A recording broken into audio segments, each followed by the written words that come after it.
পশু পাখি ডেকে বলে আজকে মোদের খুশির দিন, এ দরাতে তাশরিফ আনলেন রহমাতাল লিল আলামিন। আল্লাহুম্মা সাল্লি।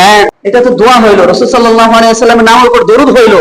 যে ব্যক্তি একবার দরুদ পড়বে আল্লাহ সুবহানাহু ওয়া তাআলা তার উপর 10টা রহমত নাজিল করেন। সুবহানাল্লাহ। তাহলে আমরা তো এই যে মিলাদ পড়লাম না, আমরা দোয়া পড়লাম, রাসূলের উপর দরুদ পড়লাম, এটা তো মিলাদ বলে না।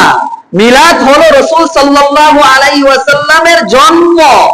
মিলাদ হলো রাসূল সাল্লাল্লাহু আলাইহি ওয়াসাল্লামের জন্ম বৃত্তান্ত। আপনি বলবেন রাসূল সাল্লাল্লাহু আলাইহি ওয়াসাল্লামের জন্ম বৃত্তান্ত একটা, আরেকটা আপনি বলতে পারেন দোয়ার অনুষ্ঠান। মিলাদ নামে কোনো অনুষ্ঠান নাই। বুঝাইতে পারলাম কথা? মিলাদ নামে পৃথিবীতে কোনো অনুষ্ঠান নাই। যে মিলাদ নামে অনুষ্ঠানটা প্রচার হয়েছে রাসূল সাল্লাল্লাহু আলাইহি ওয়াসাল্লামের মৃত্যুর ওফাতের 600 বছর পরে। কত বছর? রাসূলের ওফাতের 600 বছর পরে এই মিলাদ নামক যে শব্দটা আমরা শুনি সেটার আবিষ্কার হয়েছে। মিলাদের কোন অনুষ্ঠান হয় না।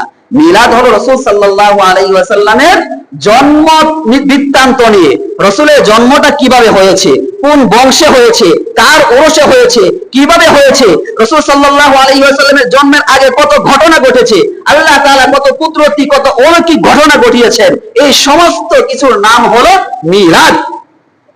আর আমরা যেটা পড়ি টান দিছি, মজা পাইছেন সবাই না? মজা পাইছেন না? সবাই পড়তেছে। তাহলে এটা হলো রাসূল সাল্লাল্লাহু আলাইহি, মিলাদটা হলো রাসূলের জীবনী নিয়ে, রাসূলের মানে জন্মের আগের জীবনী নিয়ে আলোচনা করার নাম হলো মিলাদ। আর যেটা আমরা বলি যে মিলাদ আছে, বাকি নামাজ পর মিলাদ আছে, সেটা মিলাদ না, সেটা হলো দোয়া, দরুদ, ইস্তিগফার। কথা ক্লিয়ার হয়েছে ভাই? বোঝাইতে পারলাম? এখন পারলে অনেকেই বলবেন হুজুর দেখি মিলাদের বিরুদ্ধে। মিলাদের বিরুদ্ধে বলেছি? কথা বলেন, মিলাদের বিরুদ্ধে বলেছি? মিলাদের বিরুদ্ধে না।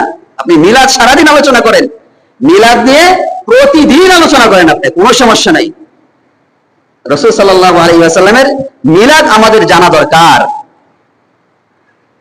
রাসূলের মিলাদ আমাদের জানা দরকার।